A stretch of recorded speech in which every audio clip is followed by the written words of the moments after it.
बच्चों, welcome back to RGPV Rumors. We are again back with the one shots for Unit 3. Unit 1 and Unit 2 का one shot already channel पर uploaded है. आप जाकर English for communication की playlist check कर सकते हो. अब we are moving to Unit 3 which is communication. Now बेटा, आपका सब्जेक्ट का नाम ही है जैसे English for communication. So communication means what? Communication means हमारे बात करने का तरीका, हिंदी में सिंपल वर्ड्स में. अब पहले हम इस यूनिट का सिलेबस देख लेते हैं. तो सबसे पहले क्या होता है communication, we'll understand that introduction से. Meaning of communication, significance of communication, क्या कम्युनिकेशन होता है, प्रोसेस होता है कम्युनिकेशन का, ओरल और रिटन कम्युनिकेशन क्या होता है, क्या होते हैं 7 C's ऑफ कम्युनिकेशन, बैरियर्स क्या क्या होते हैं कम्युनिकेशन के, उनको कैसे ओवरकम कर सकते हैं, importance of communication technical students के लिए क्या रहता है, और वर्बल और नॉन वर्बल कम्युनिकेशन क्या होता है. आप बेटा आरजीपीवी की वेबसाइट पे जाकर चेक कर सकते हो. This is the same syllabus which is uploaded. And सारे के सारे topics we'll discuss in detail. And post discussion of topics मैं आपको लास्ट 3 years के पेपर्स दिखाऊंगी कि कौन कौन से क्वेश्चंस आए हैं, और मैंने इस पर्टिकुलर सेशन में वो सारे आपको एक्सप्लेन कर दिए. चलो बच्चों, लेट्स स्टार्ट. सो सबसे पहले कम्युनिकेशन क्या होता है. हम सब समझते हैं कम्युनिकेशन क्या होता है, जो हमारे अंदर इंफॉर्मेशन है. जैसे कम्युनिकेशन, जैसे अगर अभी मैं आप लोगों को इंग्लिश पढ़ा रही हूँ, तो ये मैं आपसे क्या कर रही हूँ, कम्युनिकेशन कर रही हूँ. किस वे से कम्युनिकेशन कर रही हूँ, ये मैं आपसे ऑनलाइन वे ऑफ कम्युनिकेशन कर रही हूँ, स्पीक करके कम्युनिकेशन कर रही हूँ, और प्रेजेंट करके कम्युनिकेशन कर रही हूँ. सो कम्युनिकेशन इज बेसिकली इंफॉर्मेशन को शेयर करना, हमारे दिमाग में जो आइडियाज है, हमारी फीलिंग्स हैं, उन्हें लोगों के साथ शेयर करना. ये कैसे कैसे हो सकता है, हम बोल के भी कर सकते हैं, जैसे अभी मैं बोल के कर रही हूँ. आप लोग जब ये देखते हो, कोई सा भी वन शॉट देखते हो, तो आप शॉर्ट नोट्स बनाते हो, लिखते हो. कुछ बच्चे लिख लिख के याद करते हो, तो राइट करके भी कम्युनिकेशन कर सकते हैं. हम अपने जेस्चर्स से, बॉडी लैंग्वेज से भी कम्युनिकेट, जैसे अभी हमें किसी को बुलाना है और हम बड़ी भीड़ में नहीं आवाज दे सकते, तो हम हाथ से उसकी तरफ इशारा क्या करते हैं, इधर आ. सो सेम वे में हम बॉडी लैंग्वेज जेस्चर से भी कम्युनिकेशन कर सकते हैं. तो कम्युनिकेशन की डेफिनेशन क्या होगी कि communication is the process of exchanging information. मतलब हमारे अंदर जो इन्फॉर्मेशन है उसे एक्सचेंज करना, हमारे आइडियाज को, हमारे थॉट्स को, हमारे इमोशंस को दो या दो से ज्यादा पीपल में शेयर करना, ताकि एक बेटर अंडरस्टैंडिंग बने. अब कम्युनिकेट करने के लिए इंपॉर्टेंट एलिमेंट्स क्या होते हैं, मतलब एलिमेंट्स मतलब हमें कम्युनिकेशन करने के लिए क्या क्या चाहिए. तो कम्युनिकेशन करने के लिए सबसे पहले तो दो लोगों का होना इंपॉर्टेंट है. क्या हम अकेले दीवार से बात कर सकते हैं? दीवार के बेटा कान जरूर होते हैं, लेकिन दीवार से बात नहीं हो सकती. तो बेटा एक सेंडर होना चाहिए और एक रिसीवर तो होना ही चाहिए, है ना. देन उनके बीच में, आज हम मैं आपको कुछ बता रही हूँ, तो जैसे मैं आपको क्या बता रही हूँ, इंग्लिश फॉर कम्युनिकेशन की Unit 3, तो मैं एक मैसेज दे रही हूँ पढ़ाई का, है ना. तो एक मैसेज होना ही चाहिए, नहीं तो दो लोग आपस में क्या बात करेंगे, है ना. जैसे और थर्ड थिंग, मीडियम या चैनल होना चाहिए. मतलब मीडियम या चैनल मतलब कि क्या वो कम्युनिकेशन स्पोकन है, रिटन है, ईमेल में है, व्हाट्सएप मैसेज में है. देन बेटा फीडबैक होना चाहिए कि रिसीवर, मैं आपको बता चुकी हूँ, रिसीवर वो होता है जो उस कम्युनिकेशन को सुन रहा है, सेंडर वो होता है जो वो कम्युनिकेशन कर रहा है. फीडबैक होना चाहिए, जैसे अभी फॉर एन एग्जाम्पल मैं आपको बोलती हूँ ना, कमेंट्स में बताओ कि आपको क्या समझ में नहीं आया, क्या समझ में आया, क्या अच्छा लगा. तो एक रिसीवर एंड पे एक फीडबैक हम लेते हैं कि रिसीवर को हमारी बताई हुई बात क्लियर है या नहीं, शोज दैट दे अंडरस्टूड और डिडंट. एंड बेटा नॉइज, जैसे अभी मान लो मेरे आसपास है ना क्लैपिंग होने लग जाए और इस वीडियो में नॉइज है, तो ये क्या होता है, एक इंटरप्शन है ना. मैं आपको जो भी समझाऊंगी आपको समझ में आएगा नहीं, आपको चिड़चिड़ होगी कि मैडम आप जो बोल रहे हो वो समझ में ही नहीं आ रहा. तो नॉइज. तो बेटा एलिमेंट्स होते हैं कम्युनिकेशन के कि एक सेंडर होना ही चाहिए, एक मैसेज होना चाहिए, एक चैनल होना चाहिए जिसके थ्रू हम कम्युनिकेट करें. It could be spoken, written. एक रिसीवर होना चाहिए, फीडबैक होना चाहिए और नॉइज होनी चाहिए. ये होते हैं एलिमेंट्स. देन बेटा कम्युनिकेशन जो होता है वो वर्बल हो सकता है, मतलब हम बोलकर लिखकर समझा सकते हैं. नॉन वर्बल हो सकता है जो हम बॉडी लैंग्वेज से, फेशियल एक्सप्रेशन से समझा सकते हैं. और एक बेटा विजुअल कम्युनिकेशन होता है जो हम चार्ट्स, वीडियो, जैसे आजकल कैसे व्हाट्सएप स्टिकर्स कितने ज्यादा चलने लगे, GIFs, तो लोग इंस्टेड ऑफ मैसेज लिखने के लिए बात करने के बजाय ये क्या करते हैं, आप पंकज त्रिपाठी वाला, मुन्ना भाई MBBS वाला, बहुत सारे ऐसे स्टिकर्स एक दूसरे के साथ शेयर करते हो, राइट. तो उसको बोलते हैं विजुअल कम्युनिकेशन. इन सबका बेटा इन डिटेल हम आगे पढ़ेंगे. नाउ हमें ये जानना है इंपॉर्टेंस ऑफ कम्युनिकेशन. अब कम्युनिकेशन क्यों इंपॉर्टेंट है, सबसे पहले इसलिए, अब बेटा देखो, इस पूरी स्लाइड्स में आपको क्या करना है, वर्ड टू वर्ड कुछ भी याद नहीं करना है। जो मैंने हिंदी में समझा दिया है, वो आपको ढंग से सुन लेना है। उसके बाद जो इनके पॉइंटर्स हैं, वो याद रख लेने हैं। फिर उसके जो मैंने हिंदी में एक्सप्लेन किया है, कुछ बच्चे इसका थोड़ा आइडिया लेके अपने मन से भी इंग्लिश में लिख सकते हैं एग्जाम में, वो थोड़ा कुछ इसको भी याद करके बड़ा करके भी लिख सकते हैं। हो सकता है मेरा कंटेंट आपको छोटा लग रहा हो तो आप अपने एंड से हिंदी में समझे हुए को इन डिटेल भी कर सकते हैं। So it depends on you, but this is the shortest and the easiest way. जो मैंने आपको पॉइंटर्स दिए, ये याद करने में भी बहुत ईजी है। नाउ, अब सिग्निफिकेंस ऑफ कम्युनिकेशन है ना, सबसे पहला आप अपने खुद के माइंड से पूछो, कम्युनिकेट क्यों करते हैं हम एक दूसरे से, बात क्यों करते हैं, ताकि हमें अपने थॉट्स को एक्सप्रेस कर सके। अगर हम अपने थॉट्स को एक्सप्रेस नहीं कर पाएंगे तो क्या हम किससे बात कर पाएंगे? नहीं। सो सबसे पहला is help in expressing thoughts. You can share your ideas, emotion, opinion clearly, है ना। गुड कम्युनिकेशन से कंफ्यूजन अवॉइड होता है। अगर अगर आज मैं आपको क्लियर भाषा में समझा रही हूँ कुछ, या आज आपका एक फ्रेंड है, वो बहुत परेशान है, आप उससे पूछोगे क्या हुआ, और वो जवाब ही नहीं देगा, तो क्या कम्युनिकेशन सक्सेसफुल है? नहीं। आपने उससे पूछा क्या हुआ, उसने बताया कि मैं सैड हूँ, परेशान हूँ, तो इससे क्या हुआ, उसके मन का थॉट आपको क्लियरली एक्सप्लेन हुआ। Then builds relationship. अब बेटा देखो, एक बहुत मतलब बहुत ही कॉमन एग्जाम्पल, अभी मान लो सपोज कोई आईटी में है और कोई सीएस में है। आईटी के बंदे को सीएस की बंदी पसंद है, तो बेटा जब तक वो कम्युनिकेट ही नहीं करेगा, जब तक वो हाय का मैसेज नहीं भेजेगा इंस्टाग्राम पे, फेसबुक पे, व्हाट्सएप पे या स्नैपचैट पे, तो वो क्या उसके साथ कोई रिलेशनशिप बना पाएगा? नहीं। सो एक दो लोगों के बीच में, और बेटा चलो ये तो एक हंसी मजाक की बात है, it's not just about that relationship, I think so. Relationship सुनते आपका वो वाले बात पे, रिलेशनशिप पे ध्यान जाता है, इसलिए मैंने एग्जाम्पल दिया। लेकिन एग्जाम में याद रखना बेटा, दो दोस्तों के बीच में भी रिलेशनशिप हो सकता है, प्रोफेशनल पर्सनल लाइफ में भी रिलेशनशिप हो सकता है। सो कम्युनिकेशन करने से हमारा जो रिलेशनशिप है वो बिल्ड होता है, ट्रस्ट बिल्ड होता है, कोऑपरेशन बिल्ड होता है। देन अगर हमें किसी भी फील्ड में सक्सेस चाहिए, चाहे जॉब्स में, बेटा जॉब में अगर इंटरव्यू ही नहीं दोगे कम्युनिकेट करके, तो क्या हो पाएगा, लग पाएगा प्लेसमेंट माइक्रोसॉफ्ट में हो पाएगा क्या?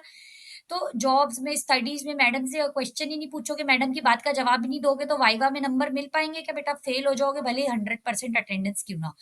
क्लियर कम्युनिकेशन बेटर रिजल्ट के लिए लीड करता है। इंटरव्यूज, प्रेजेंटेशन, टीम वर्क, इन सब में हमें कम्युनिकेशन की जरूरत है। मिसअंडरस्टैंडिंग, बेटा आपकी बंदी से अगर आप, मतलब समझ रहे हो बेटा मैं क्या बोलने की कोशिश कर रही हूँ, अगर बंदी ब्लॉक कर देती है ना, कम्युनिकेशन ही नहीं होता है, तो मिसअंडरस्टैंडिंग हो जाती है ना।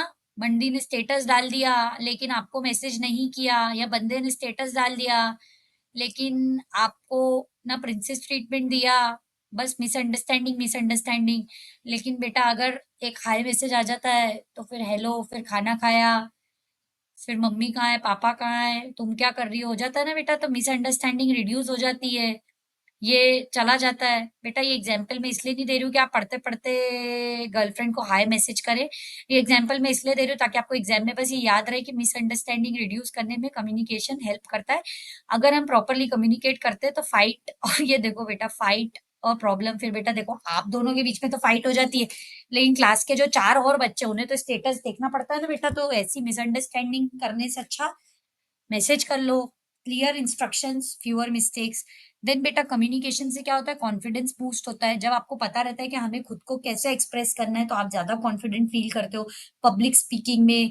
बेटा अभी अगर हो सकता है आप सब में से किसी ना किसी को युवा नेता बनना है, तो बेटा जब तक हाथ नहीं जोड़ोगे, चार लोगों की बैठ के परेशानी सुनोगे नहीं और बोलोगे नहीं, तो कैसे युवा नेता बनोगे? तो public speaking, social situations, political speaking, इसमें हमारा कॉन्फिडेंस क्या बूस्ट करता है? हमारा कम्युनिकेशन। डिसीजन मेकिंग में सपोर्ट करता है। कैसे? आप इंफॉर्मेशन गैदर कर लेते हो और अपने व्यूज देते हो उस पे, तो आपको इजी होता है लोगों से फीडबैक लेना, स्मार्ट चॉइसेस बनाना। दो तीन लोगों का आपस में अगर टीम वर्क कर रहे हैं बेटा, जैसे मान लो सपोज कि तीन लड़कों के बीच में एक लड़की है ग्रुप में, और अगर वो कुछ बोलेगी ही नहीं, तो बेटा ग्रुप वर्क कैसे होगा, प्रोजेक्ट कैसे बनेगा? तो इसीलिए सबका अगर डिसीजन चाहिए, सबका फीडबैक चाहिए, तो कम्युनिकेट करना जरूरी है। हर फील्ड में कम्युनिकेशन इंपॉर्टेंट है, चाहे आप डॉक्टर बन जाओ, इंजीनियर बन जाओ, मैनेजर बन जाओ, स्टूडेंट बन जाओ, आरजीपीवी में टीचर बन जाओ, कम्युनिकेशन जरूरी है। टेक्निकल जॉब्स में, किसी में भी, you have to have communication to explain ideas. अब बेटा क्वेश्चन क्या आ सकता है इस पे? what do you mean by communication and explain the importance of communication. 7 pointers है बेटा. अगर फर्स्ट पॉइंट दो दो लाइन के भी याद कर लोगे, ये जैसे helps in expressing thought, build relationship, बेटा वहां कोई बाबू सोना कुचू पुचू की कहानी नहीं लिख के आएगा. ये मैंने सिर्फ ध्यान में रखने के लिए, बिल्ड रिलेशनशिप मतलब अगर हम कम्युनिकेट करते हैं तो हमारी अंडरस्टैंडिंग प्रोफेशनल और पर्सनल लेवल पे सुधरती है, इसीलिए हमारा ट्रस्ट और कोऑपरेशन बढ़ता है. और बेटा मिसअंडरस्टैंडिंग में कोई भी अपनी बंदी के साथ करी हुई लड़ाई नहीं लिख के आ जाएगा, है ना. तो आपको 7 पॉइंटर्स ध्यान में रखने, और फिर आप अपने मन से भी लिख सकते हो, बट 7 पॉइंटर्स काफी है, इससे ज्यादा की इंपॉर्टेंस नहीं है. मूविंग टू नेक्स्ट क्वेश्चन या next topic, that is process of communication. मतलब अब कम्युनिकेशन कैसे चलता है ना. तो जो कम्युनिकेशन होता है वो क्या होता है, स्टेप बाय स्टेप फ्लो होता है, जो क्या एक्सप्लेन करता है इंफॉर्मेशन कैसे मूव करती है सेंडर से रिसीवर तक. अभी हमने क्या पढ़ा कि सेंडर टू रिसीवर बहुत सारे एलिमेंट, सेंडर भी एक एलिमेंट है, रिसीवर भी एक एलिमेंट है. अब सेंडर से लेके रिसीवर तक इंफॉर्मेशन कैसे जाएगी, उसका स्टेप बाय स्टेप प्रोसेस है ना बेटा. तो अब देखो ये सारे क्या हैं, एलिमेंट्स हैं, है ना, जो हमने अभी ऊपर देखे. अब सबसे पहला क्या है, सेंडर. सेंडर मैंने आपको क्या बताया था, वो पर्सन जो कम्युनिकेशन को शुरू करता है, मतलब आपका बंदा या आपकी बंदी. वैसे बेटा गर्ल्स ज्यादा टॉकेटिव होती हैं, तो वैसे वैसे आप बेटा, मैं एग्जांपल से इसीलिए समझा रही हूँ ताकि आपको समझ में आए. कोई भी बेटा इसको पर्सनली लेगा और कोई भी एग्जाम में ये नहीं लिख के आएगा. तो the person who starts the communication, है ना, कलेश बंदियां ही शुरू करती हैं. नाउ ऑल्सो कॉल्ड सोर्स और कम्युनिकेटर. बंदी को बेटा सोर्स बना दो, है ना, वही तुम्हारी हैप्पीनेस का सोर्स है, वही तुम्हारी खुशी का सोर्स है, वही तुम्हारी कलेश का सोर्स है. जैसे अब बेटा एग्जाम्पल में वो नहीं लिख सकते, तो teacher giving a lecture, suppose I am giving a lecture, तो मैं क्या हूँ, मैंने आप लोगों के साथ क्या बिल्ड किया है अभी, कम्युनिकेशन, है ना. कैसे बिल्ड किया है, क्योंकि मैं एक सेंडर हूँ, है ना. अब नेक्स्ट स्टेप क्या होती है, एनकोडिंग. मतलब जो भी मैं बोल रही हूँ उनको सिंबल, वर्ड्स, जेस्चर्स या विजुअल्स में कन्वर्ट करने को एनकोडिंग बोलते हैं, है ना. तो डिकोड तो बेटा जिसको भेज रहे हैं वो करेगा, सबसे पहले एनकोड होगा, वो बनाना है. तो अब जैसे मैं आपसे बात कर रही हूँ, तो मैं कैसे कर रही हूँ, इस प्रेजेंटेशन के थ्रू कर रही हूँ. तो मैंने एक विजुअल क्रिएट किया है आपसे बात करने के लिए. तो जैसे teacher prepare notes, chooses words और टोन, जैसे मेरी अभी हंसी मजाक वाली टोन थी, तो ये एनकोड कर रही हूँ मैं अपने मैसेज को आप तक पहुंचाने के लिए. देन बेटा मैसेज, जैसे ये जो पीडीएफ फाइल है जो मैं आपसे शेयर करूंगी, ये क्या है, मेरा मैसेज है. सो एक्चुअल कंटेंट और इन्फॉर्मेशन जो सेंड हो रही है, that can be spoken, written, visual और नॉन वर्बल, है ना बेटा. विजुअल है अभी अपने केस में, और भी स्पोकन, कोई बेटा किसी को ईमेल भेज रहा है, कोई बेटा बात करके, जैसे आप बंदी को बेटा फोन पे बात करके समझाते हो ना कि नहीं लड़ाई करते हैं, submit your assignments by Friday. तो जो असाइनमेंट है ये क्या है, ये एक रिटन वे है to submit your thoughts. Then बेटा एक चैनल होता है ना. ये बस ये बेटा आपको 7 पॉइंटर याद करने. चैनल होता है वो मीडियम क्या होता है, जो मैसेज सेंड करने के लिए होता है. अब बेटा जैसे WhatsApp message, Snapchat message, spoken words, अभी मैं आपसे वर्ड्स के थ्रू बात कर रही हूँ, text, email, phone call, social media, Instagram, ठीक है बेटा, सारे आ गए चैनल. किस चैनल के थ्रू आप भेज रहे हो अपने इस मैसेज को. देन बेटा रिसीवर, बंदा आपका, the person who receives the message, मतलब स्टूडेंट, जैसे आप सब अभी मेरे केस में, है ना, क्या हो, रिसीवर्स हो. तो receiver is the person who is receiving your message. Then बेटा एक बार आपने एनकोड कर दिया, अब उसको डिकोड कौन करेगा, ये रिसीवर. ये किस पे, द रिसीवर इंटरप्रेट्स और अंडरस्टैंड. जैसे अभी आप लोगों को मैं समझा रही हूँ, है ना, तो कुछ बच्चे होंगे जिनको चैनल समझ में आया होगा, जिनको नहीं आया, कुछ को नहीं आया होगा. तो कुछ बच्चे चैनल का अपने दिमाग में एग्जाम्पल लेके समझ रहे होंगे, तो मतलब उन्होंने मेरे दिए हुए मैसेज को क्या किया, डिकोड कर लिया. वो अपनी खुद का दिमाग लगा के, अपनी अंडरस्टैंडिंग लगा के अब मैसेज को डिकोड कर रहे हैं. एंड दैट बेटा लास्ट होता है फीडबैक, की जो जो रिसीवर है वो अब अपनी अंडरस्टैंडिंग हो गई उसकी, अब वो क्या रिस्पॉन्स दे रहा है जो सेंडर ने मैसेज भेजा था. इधर से इसने भेज दिया आई मिस यू. अगर बेटा बंदी पलट के, मतलब receiver I miss you too नहीं भेज रही, तो कैसे पता चलेगा कि फीडबैक आया. या बेटा मैंने आपको ये नोट्स दे दी, है ना, और आप कमेंट ही नहीं करोगे, सब्सक्राइब ही नहीं करोगे, शेयर ही नहीं करोगे, तो कैसे पता चलेगा कि आपने अपने आप से तो पढ़ा ही और दूसरों को भी भेजा. तो बेटा आई वांट कि आप आखिरी में अपना फीडबैक तो इस सेशन पे कमेंट करके कि ये वाला लेक्चर कैसे लगा. तो दैट इज अ फीडबैक. जो रिस्पॉन्स कौन दे रहा है, रिसीवर.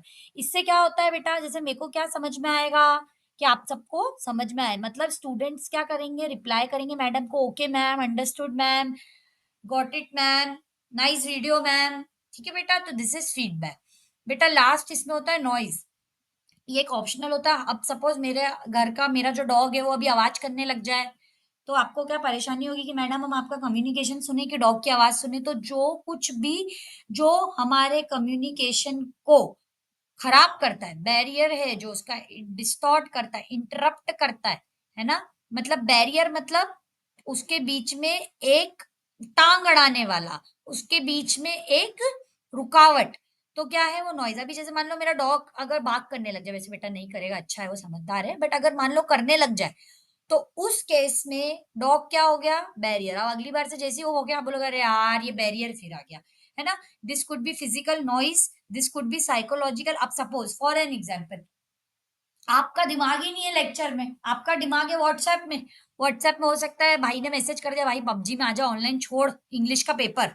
तो बेटा आपके दिमाग में पबजी स्ट्रेस समझ घूम रहा है, तो क्या आप मेरा दिया हुआ मैसेज समझ पाओगे? नहीं समझ पाओगे। बेटा सिमेंटिक लैंग्वेज मतलब सपोज बेटा अभी तो मैं हिंदी में बात कर रही हूँ या इंग्लिश में, कल से मैं तमिल में आके लेक्चर देने लग जाऊं, हो सकता है बेटा कल से मैं गुजराती में देने लग जाऊं, है ना? मध्य प्रदेश में तो हिंदी चलती है, तो बेटा उस केस में लैंग्वेज बैरियर हो जाएगा। तो ये अब पुअर इंटरनेट, अब मान लो बेटा मेरा वीडियो बनाते बनाते अटक रहा है ना? रॉन्ग, अभी मैं मतलब क्या बोलूं मैं, नॉइस नॉइस को मैं बोल रही हूँ नाइस, बेटा नाइस, तो आपको लगा ना अरे मैडम पागल तो नहीं है, पढ़ी लिखी गंवा रही हैं क्या?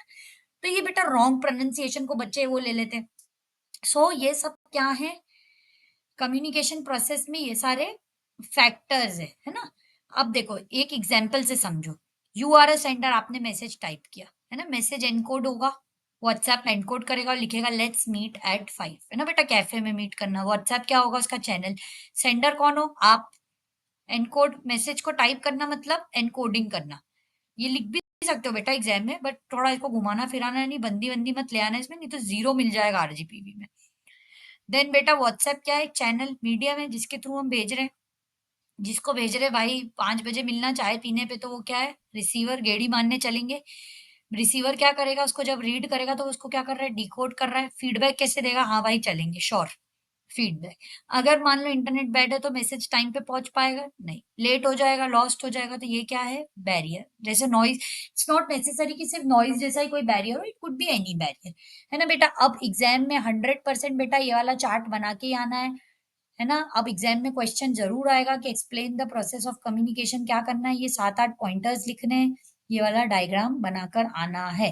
कैसे बनाना है? सेंडर भेज रहा है, एनकोड होगा, मैसेज होगा, चैनल होगा, रिसीवर होगा, डिकोड होगा, नॉइज साइड में होगी और फीडबैक इधर से सेंडर से लेके डिकोडिंग के बीच में इधर फीडबैक भी हो सकता है। बेटा ये डायग्राम बना के आओगे और ये सब लिख के आओगे, 7 मार्क्स पक्के हैं इस आंसर पे। अब बेटा एक और चीज होती है वन वे कम्युनिकेशन और टू वे कम्युनिकेशन। एग्जाम में वन वे कम्युनिकेशन और टू वे कम्युनिकेशन के बीच में डिफरेंस आ सकता है। सेम वे में बेटा आपको लिखना है जैसा ऊपर पेस्टेड है कि वन वे कम्युनिकेशन क्या होता है? जब इन्फॉर्मेशन एक ही डायरेक्शन में फ्लो हो रही है, जैसे अभी आप लोग मुझसे बात नहीं कर सकते हो, है ना? ये एक रिकॉर्डेड वीडियो, मैंने क्या करा, सब कुछ कम्युनिकेट करके आप तक पहुंचा दिया। और टू वे कम्युनिकेशन बेटा जो बंदी से करते हो, मैसेज भेजा और रिप्लाई आ गया, दोनों डायरेक्शन में, आपने भेजा और आ गया, वो बोथ डायरेक्शन में फ्लो होती है। बेटा वन वे में फीडबैक मिल सकता है? नहीं मिल सकता, क्योंकि वो सिर्फ एक बार भेज दी गई रिकॉर्ड। अब बेटा आप लोग कमेंट करो या ना करो, मेरा वीडियो तो आप तक पहुंच गया, तो no feedback from the receiver. लेकिन टू वे में तो हैंड टू हैंड रिप्लाई आ जाता है, फीडबैक आ जाता है। अभी सपोज आपकी मम्मी आपको फोटो भेज रही है ना, कि देखो बेटा आलू मटर बना है घर पे, खाना है या नहीं? तो आप तो बेटा सब नहीं, आपको तो पालक पनीर खाना है, आपको तो बटर पनीर मसाला खाना है, तो आप अपना फीडबैक क्या दे दोगे? अरे यार मम्मी यार नहीं खाना, है ना बेटा? तो फीडबैक भेज दोगे आप टू वे में। अब इंटरेक्शन लेवल, इसमें क्या होता है कि पैसिव कम्युनिकेशन हो जाता है, कि जो रिसीवर है, मतलब आप लोग जैसे अभी मेरे केस में रिसीवर हो, अभी अपने बीच में पैसिव कम्युनिकेशन है ना? एक्टिव पैसिव वॉइस नहीं बेटा, पैसिव कम्युनिकेशन। ऐसे नहीं है एक्टिव पैसिव वॉइस लिखे। पैसिव कम्युनिकेशन के केस में क्या होता है कि जो रिसीव कर रहा है वो सिर्फ सुन सकता है, लेकिन इधर क्या होता है टू वे में इंटरेक्ट, दोनों सेंडर और रिसीवर इन्वॉल्व होते हैं। इसमें एग्जांपल क्या होता है? TV, radio announcement. अब बेटा एकता कपूर का सीरियल आ रहा है क्योंकि सास भी कभी बहू थी, उसमें आप जाके बोल सकते हो क्या किसी को कुछ? नहीं। बिग बॉस आ रहा है, सलमान भाई से बात कर सकते हो क्या? अरे यार भाई आज तो स्मार्ट लग रहे हो? नहीं। इट इज वन वे, वो लोग बस आपको भेज रहे हैं, you can do nothing, you can only watch listen. लेकिन टू वे कम्युनिकेशन क्या होता है? जो हम फेस टू फेस करते हैं, जो हम अपने फ्रेंड्स के साथ करते हैं, जो हम चिट चैट करते हैं, बातें करते हैं, फोन कॉल करते हैं, हैंड टू हैंड, वो टू वे होता है। इफेक्टिवनेस बेटा वन वे कम्युनिकेशन होता है वो लेस इफेक्टिव होता है। क्यों लेस इफेक्टिव होगा? क्योंकि उसमें हमें फीडबैक नहीं मिल सकता, उसमें हमें ये नहीं पता कि सामने वाले को समझ में आ रहा है या नहीं, क्लैरिटी नहीं है, अंडरस्टैंडिंग नहीं है। लेकिन सेम वे में जो टू वे कम्युनिकेशन होता है वो मोर इफेक्टिव होता है, हेल्प करता है कि सामने वाले को मैसेज समझ में आया है, वो अंडरस्टैंड उसने किया है या नहीं। सो बेटा विद दिस हम दो क्वेश्चन आरजीपीवी के कंप्लीट करते हैं। क्या कम्युनिकेशन क्या होता है, उसकी क्या सिग्निफिकेंस है, इसकी क्या इंपॉर्टेंस है, one. Secondly process of communication क्या होता है ना, उसका फ्लो क्या है। Third question difference between one way communication and two way communication. Now बेटा moving to next topic, oral communication, है ना। अब ओरल कम्युनिकेशन, ओरल से आप समझ सकते हो, oral means which is can not be written, which could only be spoken. Oral means बोलने वाला, है ना। तो ओरल कम्युनिकेशन की बेटा देखो मैंने क्या करा है, ओरल कम्युनिकेशन के 7 पॉइंट्स लिखे और उसके बेनिफिट्स और ड्रॉबैक्स लिखे, है ना। अब आपके ऊपर है बेटा, आप ये 7 पॉइंट्स और बेनिफिट्स और ड्रॉबैक समझ सकते हो, याद कर सकते हो, और एग्जाम में हो सकता है बेटा ऐसा भी आ जाए कि what do you oral communication पे शॉर्ट नोट आ जाएगा, तो आप क्या करोगे, ये 7 पॉइंट लिख के आ जाओगे। ओरल कम्युनिकेशन में ये आ जाएगा कि right the benefits of oral communication and drawbacks of oral communication, ये लिख के आ जाओगे, है ना। ओरल कम्युनिकेशन क्या होता है और उसके क्या बेनिफिट्स ड्रॉबैक्स है बेटा, ये दोनों लिख के आ जाओगे। समझ में आ गया? According to exam question you can prepare your answer.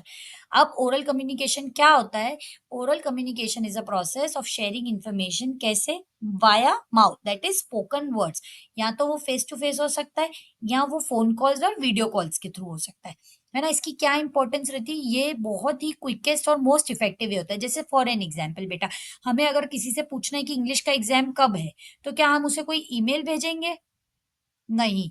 हम क्या करेंगे, फटाफट से अगर हमें ये जानना है कि कब है, तो ये एक फोन करेंगे, अरे यार भाई हेलो यार सुन, इंग्लिश का एग्जाम कब है, पूछ लेंगे। या आज अगर हम किसी को, हमें ये पूछना है कि आपका पेपर कैसा गया M2 का, तो उसके लिए क्या हम है ना उन्हें बैठ के क्या ईमेल या क्या पोस्ट कार्ड भेजेंगे? नहीं बेटा। तो क्या है कि क्विकेस्ट आंसर मिल जाता है और मोस्ट इफेक्टिव वे अपने थॉट्स को बताने का, आइडियाज को बताने का, इमोशंस को बताने का, क्योंकि इसमें इमीडिएट फीडबैक मिल जाता है, क्योंकि सामने वाला हैंड टू हैंड इन्वॉल्व होता है ना। अब ओरल कम्युनिकेशन के टाइप्स क्या होते हैं? दिस कैन बी फॉर्मल, जैसे interviews, meeting, presentation, and informal भी हो सकते हैं, हमारे बीच डेली कॉन्वर्जेशन, फ्रेंड्स के चैट्स।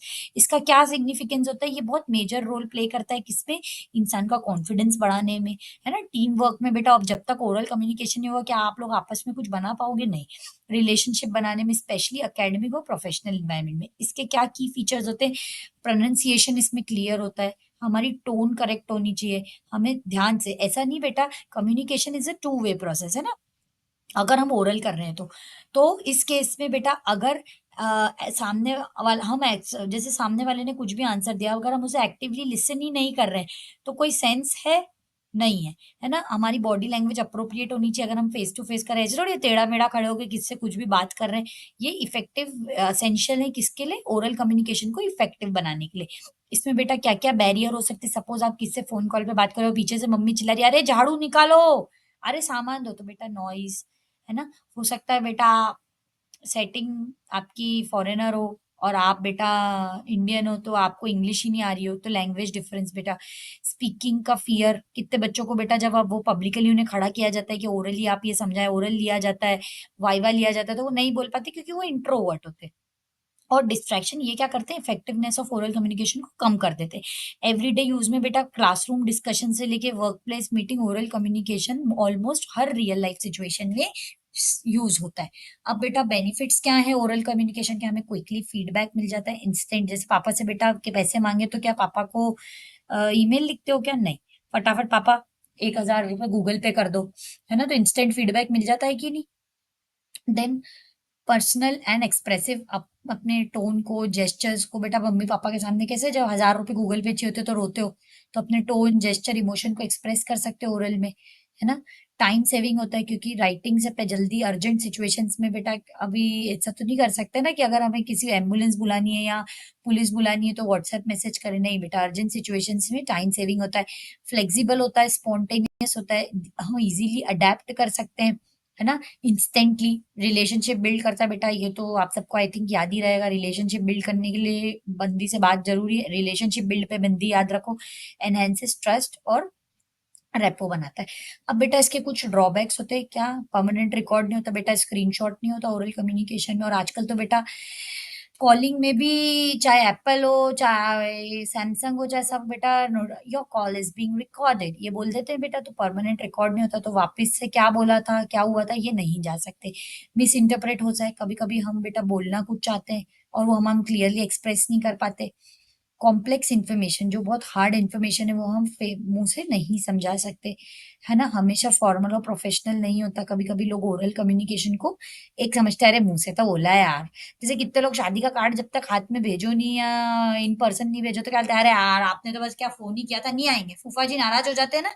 तो बेटा समटाइम्स हमेशा फॉर्मल नहीं हो सकता, प्रोफेशनल नहीं हो सकता, कभी कभी सीरियसनेस लैक करता है। जब बहुत बड़ी ऑडियंस है तो क्या बेटा हम ओरल कम्युनिकेशन यूज कर सकते हैं, एक एक पर्सन को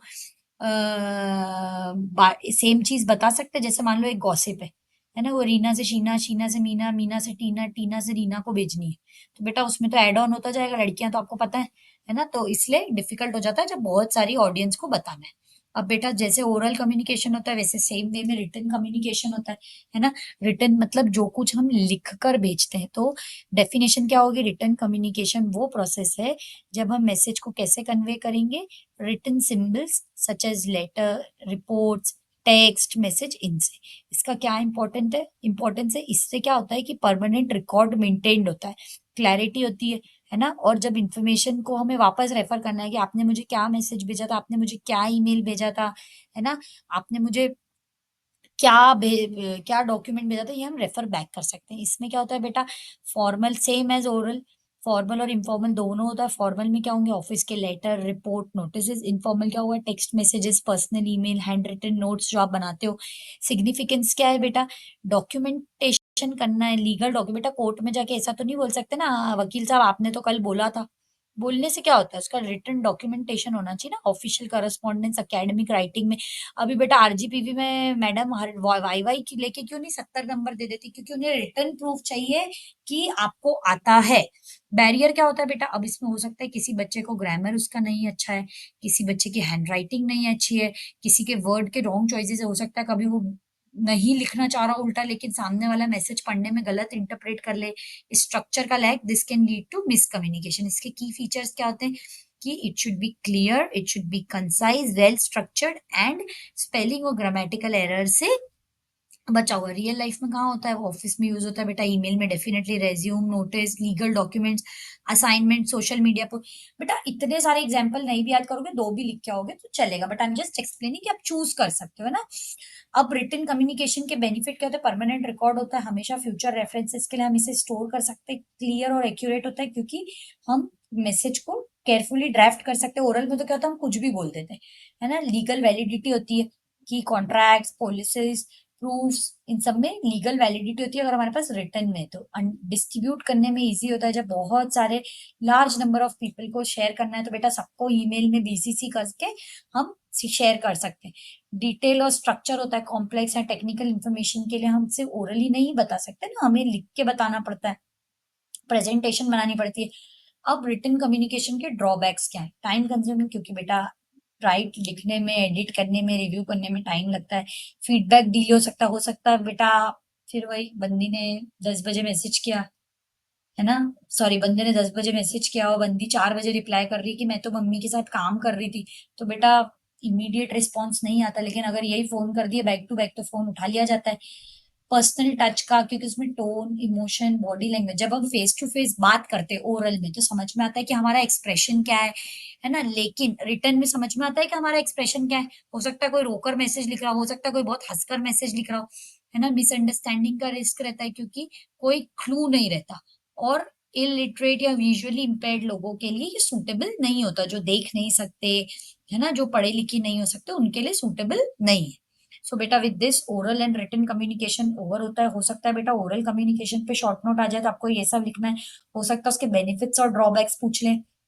रिटन कम्युनिकेशन में हो सकता है बेटा शॉर्ट नोट आ जाए तो सब लिखना है, सिर्फ अगर बेनिफिट्स ड्रॉबैक्स पूछे तो ये लिखना है। ऐसा पूछने की रिटन कम्युनिकेशन क्या होता है और उसके बेनिफिट ड्रॉबैक होते तो बेटा डेफिनेशन और ये लिख सकते हो, है ना। तो कैसे भी आंसर क्वेश्चन आ सकता है। एक बेटा ये बहुत इंपॉर्टेंट क्वेश्चन है, difference between oral and written communication. ये आरजीपीवी ऑलमोस्ट हर ईयर पूछता ही है, है ना। तो देखो बेटा, इसको आप याद कर लो। वैसे तो बेटा इसमें मैंने 9 पॉइंटर्स लिखे, लेकिन 7 मार्क्स का क्वेश्चन आता तो आप कोई से भी 7 पॉइंटर्स याद कर सकते हो, बट एक बेटा याद रखना, एग्जाम्पल याद से जरूर देना है, तो एग्जाम्पल वाला तो करना ही करना है। और डेफिनेशन है ना, देखो ओरल क्या होता है, स्पोकन वर्ड्स या साउंड से, और रिटन क्या होता है, टेक्स्ट मैसेज या सिंबल से। मीडियम क्या होता है इसका, voice, speech, face to face, phone, video call से ना। इसका मीडियम क्या होता है, पेपर, मैसेजेस, रिपोर्ट्स, ईमेल्स। इसकी स्पीड क्या होती है, वेरी फास्ट, हमें इंस्टेंटली डिलीवर हो जाता है हमारा मैसेज, क्योंकि वो हम ओरली बता रहे हैं और हमें फीडबैक भी मिल जाता है। लेकिन इसमें क्या होता है, स्लोअर, क्योंकि टाइम भी लगता है लिखने में, सेंड करने में, रीड करने में। इसमें बेटा इंस्टेंट फीडबैक मिलता है हमें, immediate response, two way interaction होता है। इसमें फीडबैक या रिस्पॉन्स डिले होता है। रिकॉर्ड की बात, अब बेटा फीडबैक जो होता है, इमीडिएट रिस्पॉन्स मिलता है, टू वे इंटरेक्शन हमने समझा, और डिलेड फीडबैक और रिस्पॉन्स मिलता है। रिकॉर्ड मेंटेनेंस में क्या होता है, ओरल कम्युनिकेशन में कोई भी परमानेंट रिकॉर्ड नहीं होता जब तक हमने अनलेस रिकॉर्ड नहीं किया, जैसे फोन पे बात। और ये इधर क्या होता है कि रिटन में हमेशा एक परमानेंट रिकॉर्ड होता है फ्यूचर रेफरेंस के लिए। ओरल कम्युनिकेशन में क्लैरिटी और स्ट्रक्चर में बात करें अगर, तो हो सकता है लेस ऑर्गेनाइज हो, टोन पे और बॉडी लैंग्वेज पे डिपेंड करता है, कह रहे हैं यार चलना ऐसे ही बोल दिया। लेकिन जब हम लिख के भेजते हैं तो वो थोड़ा सा क्लियर, स्ट्रक्चर्ड, एडिटेड होता है शेयर करने से पहले, whether it is an email और whether it is a text message. Formality जो होती है ओरल कम्युनिकेशन क्या होता है, दिस कैन बी कैजुअल, है ना। फॉर्मल डिपेंड होता है, अगर कोई भाई बहुत, अगर मैडम बच्चे को बोल रही तो that could be formal, but in friends and all this could be more casual. अब रिटन कम्युनिकेशन क्या होता है, यूजुअली ज्यादा फॉर्मल होता है, स्पेशली ऑफिशियल कम्युनिकेशन में फॉर्मेलिटीज की ज्यादा आती है। इमोशंस जो होते हैं, ओरल कम्युनिकेशन में हम इजियर होता है हमारे इमोशंस को एक्सप्रेस करना, हमारे टोन को, फीलिंग को, इनको एक्सप्रेस करना। लेकिन रिटन में इट इज टफ, क्योंकि हम ये नहीं बता सकते कि हम क्या फील कर रहे हैं, अपना इमोशन को एक्सप्रेस करना लिखने में थोड़ा सा टफ होता है। इसके एग्जाम्पल्स क्या होते हैं, conversation, speeches, lectures, interview calls. इसके होते हैं letters, email, memos, notices, reports, messages.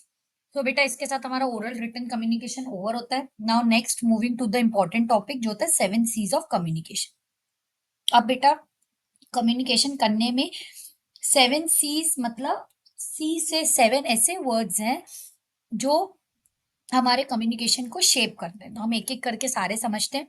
सो चलो, द टॉपिक क्या है हमारा, 7 C's of effective communication. 7 C's are 7 golden rules that help make communication more effective, professional, and impactful. And each C ensures that your message is easily understood, respectful, and purposeful. 7 C's जो होते हैं वो basically rule है, 7 ऐसे rule है जो सी से शुरू होते हैं, 7 ऐसे वर्ड्स के रूल जो सी से स्टार्ट होते हैं। और वो क्यों, वो हमारे को इफेक्टिव कम्युनिकेशन में हेल्प करने में एक तरीके से मदद करते हैं। वो रूल्स होते हैं, उनसे एक इम्पैक्ट बनता है। सो देखो अपन एक एक करके सारे चलते हैं। सबसे पहले होती है क्लैरिटी। क्लैरिटी मतलब जो कुछ भी आप बोल रहे हो, आप जो भी मैसेज देना चाह रहे हो, वो क्लियर होना चाहिए और अंडरस्टैंडेबल होना चाहिए ना। तो उसके लिए हमें क्या करना चाहिए, क्लैरिटी लाने के लिए हमें सिंपल और फैमिलियर वर्ड्स यूज करने चाहिए। ऐसे नहीं बेटा कोई बहुत अंग्रेजी हाई लेवल की कर रहा है। अब जैसे इसका एग्जाम्पल देखो, अब बेटा सबके आपको एग्जाम्पल याद करने की जरूरत नहीं है, एग्जाम में इतने ज्यादा एग्जाम्पल्स लिखने की जरूरत है, आपके अंडरस्टैंडिंग के लिए एक आध दो एग्जाम्पल लिख सकते हो। Start the test at 8 AM, है ना। Commence the assessment at 10:00 hours। ये कितना टफ है बेटा समझने में, क्लैरिटी मिल रही, हो सकता है कुछ को समझ में आए कुछ को नहीं आए, लेकिन start the test at 10 AM is easy to understand. So simple and familiar words use करने चाहिए। एक idea at a time use करना चाहिए, मल्टीपल, ऐसे नहीं कि एक सारी बातें एक साथ बोल रहे हैं। इंस्ट्रक्शंस को, फीडबैक को एक ही सेंटेंस में एक टाइम पे एक ही शेयर करना चाहिए। एम्बिग्यूटी या वेग एक्सप्रेशंस, एम्बिग्यूटी और वेग एक्सप्रेशंस क्या होता है कि हमें एक क्लियर वर्ड में टोन बोलना चाहिए, जैसे कम सी मी लेटर, ये बोलने के बजाय meet me in my office. मतलब टफर वर्ड्स, वेग, अजीब एक्सप्रेशंस नहीं यूज करने, हमें इजियर एक्सप्रेशंस यूज करने। देन बेटा सबसे पहला सी ध्यान रखना, क्लैरिटी होता है, C for clarity. Second C होता है कंसाइजनेस। कंसाइज मतलब छोटा, है ना। हिंदी में कंसाइज मतलब कम, छोटा। तो that is what ever you need, उसे हमें फ्यूअर वर्ड्स में बोलना है। इससे क्या होगा ना कि सामने वाले को बिना परेशान हुए मीनिंग समझ में आएगा। जैसे अननेसेसरी वर्ड्स या फिलर या नहीं ना, जैसे फॉर एन एग्जाम्पल ऐसा बोले, he is a person who is honest. बेटा अननेसेसरी कितना बढ़ा दिया, ऐसे भी तो बोल सकते हैं ना, he is honest person, who, ये अलग अलग लगा के directly he is honest. Repetition नहीं वो लाना चाहिए, ऐसे नहीं बेसिकली जनरली 25 बार आ रहा है तो इससे एक ही, इससे कम्युनिकेशन बढ़ता है और सेम इंस्ट्रक्शन मल्टीपल टाइम से लोग बोर हो जाते हैं। बेटा मैं एक ही एक बात अगर बोलती रहूंगी वीडियो में तो क्या मजा आएगा देखने में? नहीं, हमें मेन मैसेज पे स्टिक करना चाहिए। मतलब जैसे अगर चाहे ईमेल लिखा हो, चाहे मैसेज लिखा हो, चाहे बात कर रहे हो, हमें उसका पर्पस ध्यान रखना चाहिए, फालतू के अनरिलेटेड चीजें नहीं बोलनी चाहिए।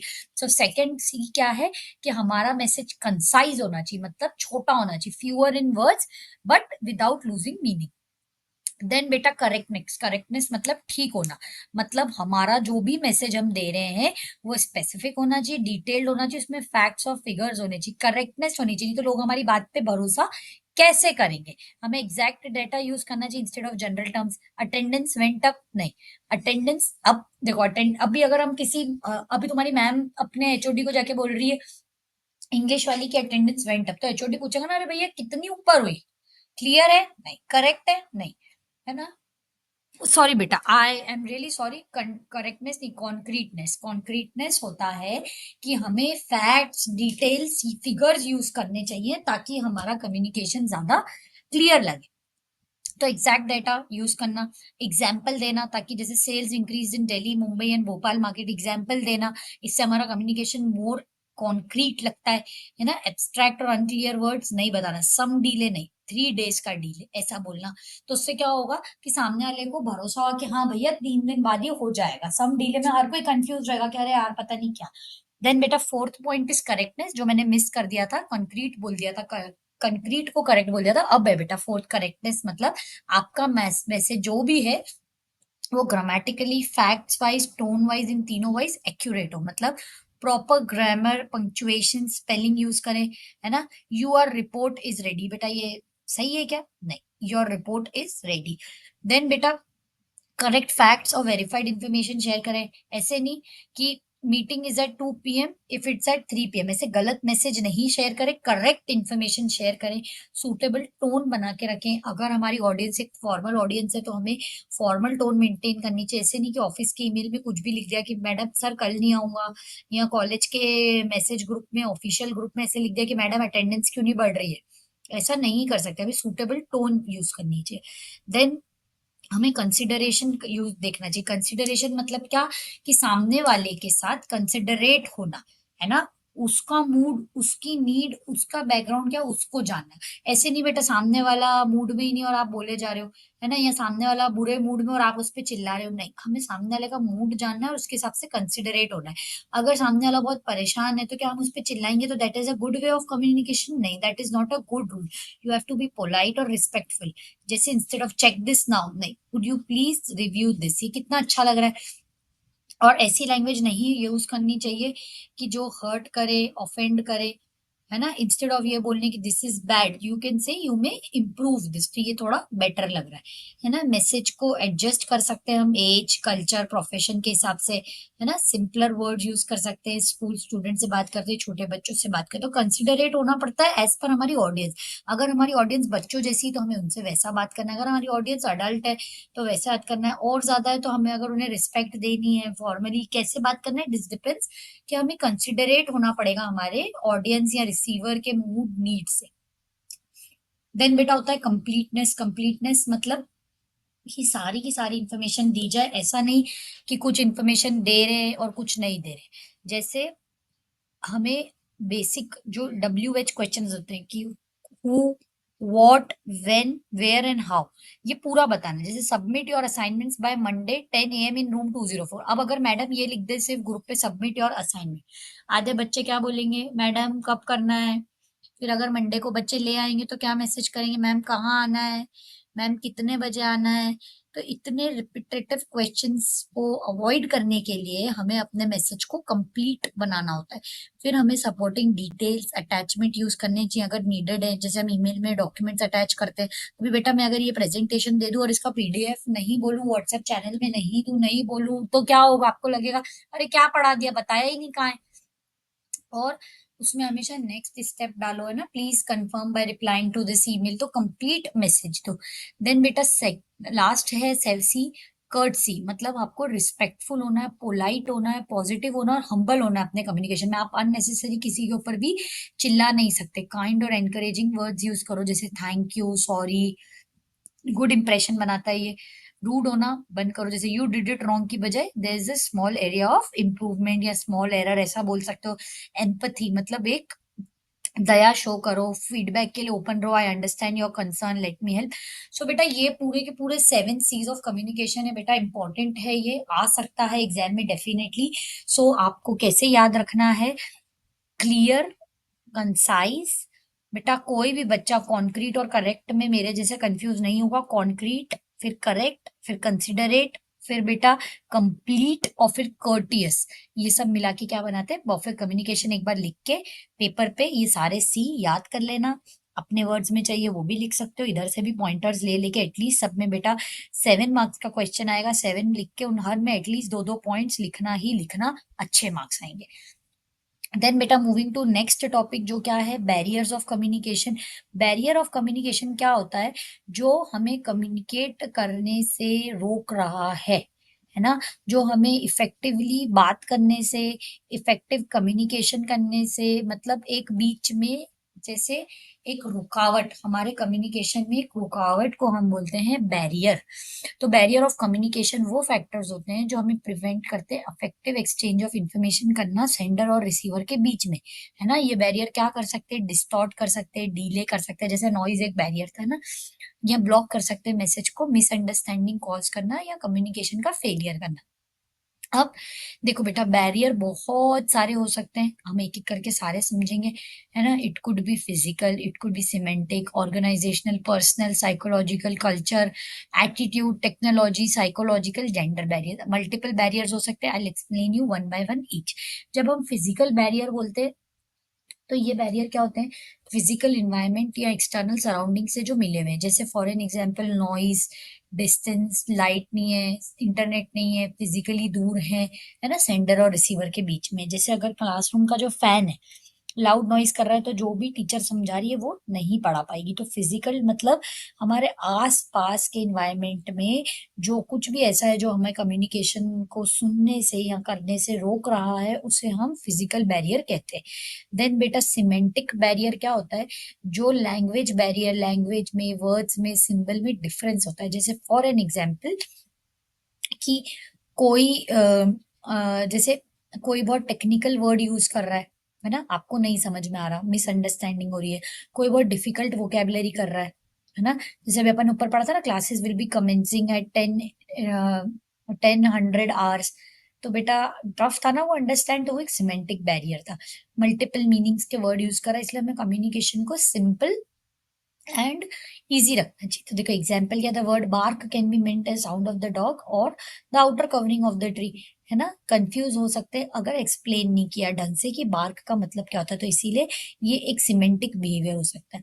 देन ऑर्गेनाइजेशनल बिहेवियर, ये कहाँ पे होता है? ऑफिसेज में, इंस्टीट्यूट में, स्टडिंग इन्वायरमेंट में, स्ट्रक्चर्ड इन्वायरमेंट में, जहाँ पे क्या होता है कम्युनिकेशन के जो चैनल्स होते हैं वो अनक्लियर होते हैं, रिजिड हिरारकी होती है, बहुत सारे लोग होते हैं, जैसे मैनेजर, मैनेजर के मैनेजर को रिपोर्ट करना, प्रॉपर इंस्ट्रक्शन नहीं, तो वो ऑर्गेनाइजेशनल बैरियर होता है। तो देखो जैसे if manager doesn't part an important message to his team, task complete नहीं होगा। तो ऑर्गेनाइजेशनल बैरियर में क्या होता है कि आपको टाइम से, प्रॉपर टाइम से मैसेजेस, ईमेल, है ना, टास्क की इंफॉर्मेशन ये सब भेजनी ही पड़ेगी टीम को। तो अगर वो नहीं हुई तो क्या होगा? टास्क कंप्लीट नहीं होगा, तो इसको एक बैरियर माना जाएगा।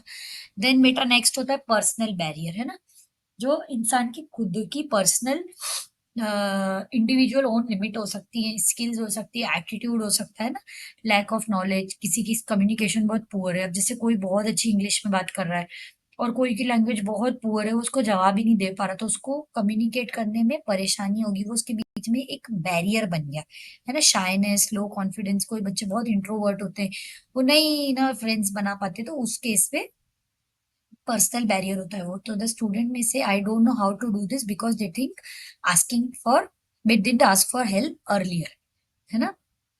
तो जो बोलने में शाय होना या आपका नॉलेज लैक होना या poor communication skills can result in personal barriers. Then बेटा होता है साइकोलॉजिकल बैरियर। साइकोलॉजी मतलब हमारे दिमाग से रिलेटेड, इस बात को याद रखो, है ना। तो मेंटल स्टेट पे, इमोशनल कंडीशन की सेंडर और रिसीवर की। हो सकता है बेटा सेंडर जो है वो अच्छे मूड में नहीं है, उसका शो झगड़ा हो गया है। हो सकता है बेटा रिसीवर जो है वो बहुत स्ट्रेस्ड है, तो उसको जो भी भेजा गया है वो समझ में नहीं आ रहा। तो stress, anger, fear, nervousness, low self esteem can stop someone from understanding और शेयरिंग क्लियरली। अगर ऐसा कोई है जिसको, जो कॉन्फिडेंट नहीं है, लो फील कर रहा है, नर्वस है, तो वो क्लियरली अपना थॉट शेयर ही नहीं कर पाएगा। और जब वो क्लियरली नहीं कर पाएगा तो एक साइकोलॉजिकल बैरियर है। जैसे नर्वस स्टूडेंट्स में forget what they wanted to say during a presentation. Then बेटा कल्चरल बैरियर होता है एक, है ना। डिफरेंट बैकग्राउंड, डिफरेंट लैंग्वेज से, जैसे मैंने आपको बताया था बेटा, कोई गुजराती आदमी अगर किसी तमिलियन से मिल ले और वो कहे कि फाफड़ा जलेबी खाएं, तो पॉसिबल है क्या? जैसे अय्यर और जेठालाल की बनती थी क्या? नहीं बनती थी। क्यों? क्योंकि वो साउथ इंडियन, वो गुजराती। तो लैंग्वेज और डिफरेंट बैकग्राउंड से होने के कारण लोगों का बात करने के मीनिंग, जेस्चर्स, ड्रेस कोड इनको नहीं समझ पाते, तो ये मिसअंडरस्टैंडिंग क्रिएट करता है ना। देन एटीट्यूड बैरियर हो सकता है, ईगो में, नेगेटिव थिंकिंग में, disrespectful behaviour, people with poor attitude, है ना, जिनको बहुत एटीट्यूड होता है ना, तो वो लिसन नहीं करते, इंटरप्ट करते, डोमिनेट करते। तो डोमिनेट, सॉरी बेटा, डोमिनेट करते। तो इसमें क्या होता है कि जब वो इतना ज्यादा डोमिनेट करते हैं तो बोलने वाला ढंग से बोल नहीं पाता। तो an employee ignore his colleague suggestion just because he doesn't like him. किसी को हम पसंद नहीं करते तो हम उसकी बात को इग्नोर कर देते हैं। टेक्नोलॉजी बैरियर हो सकता है बेटा, कि जब टेक्नोलॉजी फेल है या आप अंडरस्टैंड नहीं कर सकते। जैसे अभी कोई बच्चा है, उसके प्योर इंटरनेट है, सॉफ्टवेयर उसके एज पर द रिसेंट वन अपडेटेड नहीं, और हो सकता है आपने सोचो व्हाट्सएप अपडेटेड नहीं है किसी का, और आपने उसको एक ट्रेंडिंग स्टिकर भेजा, तो बेटा क्या उस तक पहुंचेगा? नहीं पहुंचेगा, क्योंकि उसका सॉफ्टवेयर जो व्हाट्सएप का वो अपडेटेड नहीं है। या मेरा अगर अभी इंटरनेट पुअर है और ये वीडियो बार बार अटक जाए बनाने के टाइम, तो आपको अच्छा लगेगा? आप तक पहुंचेगा नहीं। तो ये टेक्नोलॉजी बैरियर्स, जैसे student is unable to attend an online class due to wifi issues. Then बेटा आई थिंक बेटा फिजियोलॉजिकल बैरियर्स, है ना, ये कैसे फिजिकल कंडीशन या हेल्थ प्रॉब्लम के कारण हो सकता है। कोई बेटा सुन नहीं सकता, किसी को आंखों से नहीं दिख सकता, किसी को बोलने में परेशानी है, किसी को कोई इलनेस है, किसी को ये है, तो बेटा sick student might not be able to concentrate in class. तो उसको जो भी मैसेज दिया जा रहा है क्लास में वो उसको नहीं समझ पाएगा, है ना, उसके फिजिकल एरर का। और एक होता है बेटा gender barrier, difference communication style में, मेल और फीमेल में डिफरेंस आता है। कितनी लड़कियां बहुत शाय होती हैं, वो नई बात करती हैं, और वही लड़कियां मैकेनिकल और सिविल वालों को पसंद आती हैं। और बेटा कितनी लड़कियां बहुत बोल्ड होती हैं, कितने लड़के बहुत शाय होते हैं। तो जेंडर डिफरेंस के कारण भी लैंग्वेज में एक बैरियर हो सकता है। सो बेटा ये सारे 10 बैरियर्स थे। अगर 7 मार्क्स का क्वेश्चन है तो आप 7 बैरियर्स इंपॉर्टेंट वन भी लिखोगे तो आपको इजीली मार्क्स मिल जाएंगे। अब बेटा एक क्वेश्चन आता है कि what are the barriers of communication and methods to remove barrier. तो अब हम मेथड्स देखते हैं बेटा। मेथड्स कम्युनिकेशन बैरियर को या जो भी ऑब्स्टेकल है हमारे बात करने में, उनको रिमूव करने के लिए हमें क्या इंश्योर करना चाहिए कि जो मैसेज है वो क्लियरली, एक्यूरेटली और बिना मिसअंडरस्टैंडिंग के पहुंचे। तो कौन से मेथड्स हो सकते हैं बैरियर्स को रिमूव करने के लिए? हमको सबसे पहले सिंपल और क्लियर लैंग्वेज यूज करनी चाहिए, है ना। डिफिकल्ट वोकेबलरी, स्लैंग्स, जार्गन्स नहीं यूज करने चाहिए। अंडरस्टैंडेबल शॉर्ट सेंटेंसेस यूज करने चाहिए। फीडबैक एनकरेज करना चाहिए। फीडबैक से हमें ये समझ में आता है कि सामने वाले को समझ में आया है या नहीं, है ना। Do you have any questions? जैसे अगर मैडम मान लो ये ना पूछे कि do you have any question class पर, आपको क्वेश्चन है, तो जो मैडम ने समझा है क्या वो आपको समझ में है? नहीं, वो एक बैरियर बन गया, है ना। आपको अपना एंगर कंट्रोल में रखना चाहिए, शाउट नहीं करना चाहिए, सार्काज्म, रूड वेज, टोन ये ध्यान में रखना चाहिए, काम रहना चाहिए, डिसएग्रीमेंट्स, कंफ्यूजन के टाइम सॉफ्टली स्पीक करना चाहिए, रिस्पेक्टफुली करना चाहिए। कम्युनिकेशन को शॉर्ट और फोकस रखना चाहिए। ऐसे नहीं कि हम बहुत सारी इंफॉर्मेशन को ओवरलोड कर रहे हैं, अननेसेसरी डिटेल्स डाल रहे हैं। हमें मेन पॉइंट पे स्टिक रहना चाहिए, है ना। एग्जाम्पल क्या? Class cancel today due to maintenance is enough. इसमें अब इसके आगे का 25 लाइनें लिखेंगे भी तो कोई पढ़ेगा क्या? क्योंकि बच्चे तो बेटा फर्स्ट लाइन पढ़ के ही बंक मार लेंगे, खुश हो जाएंगे। देन जो नॉइस है, जो एक बहुत बड़ा बैरियर है, हमें लेवल ऑफ नॉइस को रिड्यूस करना चाहिए। बैकग्राउंड में जो नॉइस चल रही है, डिस्ट्रैक्शन चल रहे हैं, कोई पंखा अगर बहुत तेज आवाज कर रहा है, ट्रैफिक है, इस सबको हटाना चाहिए। ऑनलाइन कम्युनिकेशन में माइक और स्पीकर की क्लैरिटी चेक करनी चाहिए। डोर क्लोज करना चाहिए जब आप इंपॉर्टेंट इंस्ट्रक्शन दे रहे हो, इंपॉर्टेंट प्रेजेंटेशन ले रहे हो या किसी इंपॉर्टेंट चीज में।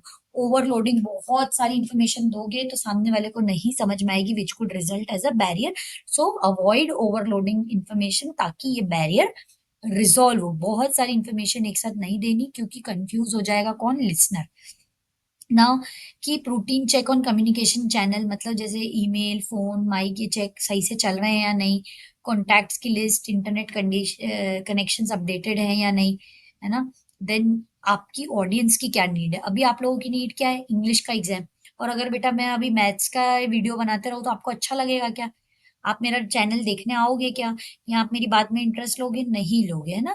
तो अपने ऑडियंस की नीड को समझ के, ऑडियंस के एज, ऑडियंस का माइंड, ये समझ के ही हमें अपने कंटेंट को डिलीवर करना चाहिए।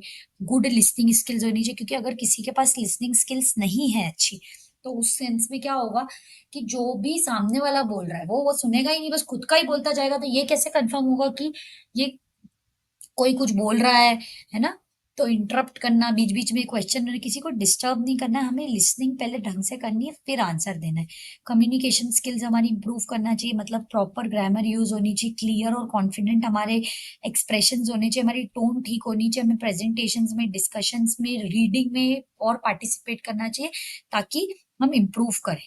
हमें फिजिकल बैरियर्स को मिनिमलाइज करना चाहिए, जैसे गुड सीटिंग, लाइटिंग, वेंटिलेशन, ये होना चाहिए। ऐसे नहीं कि भैया जो साउंड है आसपास का, अब सपोज बेटा कॉलेज में प्रेजेंटेशन चल रही है और पास की खिड़कियों से नीचे के बच्चों की खेलने की आवाज आ रही है, यहाँ एक बहुत बड़ा सेमिनार चल रहा है और आसपास से आवाज आ रही है, तो क्या वो बोल पाएंगे? नहीं। तो हमें अपने फिजिकल सराउंडिंग जो है उनको मिनिमाइज करना है, उनमें जो भी डिस्टर्बेंस है उनको मिनिमाइज करना है, इमोशनली अवेयर रहना है, हमें काम रहना है, कंट्रोल करना है अपने इमोशंस को जब कोई कोई बात बोल रहा है, कल्चर और लैंग्वेज डिफरेंसेस को अडेप्ट करना है। ऐसे नहीं बेटा कि कोई तमिल है तो हमें जानबूझ के उससे हिंदी में बात करनी है, उससे पूछना है कि आपको कौन सी इंग्लिश लैंग्वेज आती है, अगर उसको भी इंग्लिश आती है तो हमें उसके साथ इंग्लिश में बात करनी है। हमारे मैसेज को क्लैरिफाई करना है, ढंग से कम्युनिकेट करना है, बॉडी से कंक्लूजन सब कुछ ढंग से देना है। Right communication channel, face to face में, सेंसिटिव मैटर्स में फेस टू फेस बात करनी है। रिटन कम्युनिकेशन का रिकॉर्ड रखने के लिए करना है यूज, है ना। ऐसे नहीं कि अर्जेंट के लिए फोन कॉल यूज करना है, ऐसे नहीं कि अर्जेंट मैसेज के लिए ईमेल लिख रहे हैं और ईमेल के लिए फोन कॉल कर रहे हैं, ऐसा नहीं करना है। एंड ट्रस्ट और ओपननेस बिल्ड करनी है, ऑनेस्ट रहना है, रिस्पेक्टफुल रहना है, बात करते time to way communication encourage करना है। ऐसे नहीं बस हम बोलते जा रहे हैं, बोलते जा रहे हैं, बोलते जा रहे हैं और सामने से कोई रिस्पॉन्स ही नहीं आ रहा है ना। टू वे इन्वायरमेंट में और पीपल कंफर्टेबल जब होते हैं तब वो बेटर रिस्पॉन्ड करते हैं। सो बेटा इसी के साथ हमारा methods to remove barriers of communication खत्म होता है। एग्जाम में बेटा ये भी क्वेश्चन आ सकता है कि what are the methods to remove barrier of communication, you can learn any 7 to 10। और बेटा ये भी आ सकता है what are barriers of communication and what are the methods to remove them. तो बेटा सात वो याद कर लो, सात ये याद कर लो, दोनों तीनों तरीके से आंसर लिख सकते हो। देन बेटा आता है next, importance of communication for technical students, मतलब आप लोगों के लिए कैसे कम्युनिकेशन इंपॉर्टेंट है ना। तो आज की तारीख में मॉडर्न इंजीनियर के लिए कम्युनिकेशन बहुत इंपॉर्टेंट है। रीजन बीइंग बेटा, अगर आप लोग कम्युनिकेट नहीं करोगे अपने आपस में, फ्रेंड्स में प्रोजेक्ट वर्क कंप्लीट कर पाओगे? नहीं कर पाओगे। अगर आप आपस में कम्युनिकेट नहीं करोगे तो क्लास में बोर हो जाओगे कि नहीं, टीचर से क्वेश्चन नहीं पूछोगे। सपोज मैडम C++ पढ़ा रही है और आप यही नहीं पूछ रहे हो कि हेलो, आपको यही नहीं पता, मैडम से यही नहीं समझाया मैडम ने कि हेलो वर्ल्ड का प्रोग्राम कैसे लिखते हैं, और आपने नहीं ये बात रेस की, तो क्या बेटा आपको समझ में आएगा आगे का? नहीं। तो अपनी चीजों को, अपने आइडियाज को, नॉलेज को किसी भी टीम में कोलैबोरेट करने के लिए, सक्सेसफुल बनने के लिए प्रोफेशनल वर्ल्ड में कम्युनिकेशन बहुत बहुत बहुत ज्यादा इंपॉर्टेंट है आज के मॉडर्न इंजीनियर के लिए। अब क्यों क्यों इंपॉर्टेंट है ये देखो, उसको helps in explaining technical concept. बहुत सारे टेक्निकल कंसेप्ट ऐसे होते हैं जो हम गूगल से पढ़ के या टीचर के बोले हुए नहीं समझ सकते, हमें कम्युनिकेट करके आपस में डिस्कशन करके ही समझना पड़ता है। तो कॉम्प्लेक्स आइडियाज जो होते हैं, है ना, अभी जैसे फॉर एन एग्जांपल आप सब कल जॉब करने जाएंगे, है ना, तो अपनी टीम में अगर आपको कुछ टेक्निकल एक्सप्लेन करना है, तो क्या वो आप बिना बोले ऐसे एक्सप्रेशन दे दे के कर पाएंगे कि आंखों से इशारे करके? बेटा आंखों से इशारे करके सिर्फ एचआर से सेटिंग होती है और कुछ भी नहीं होता है।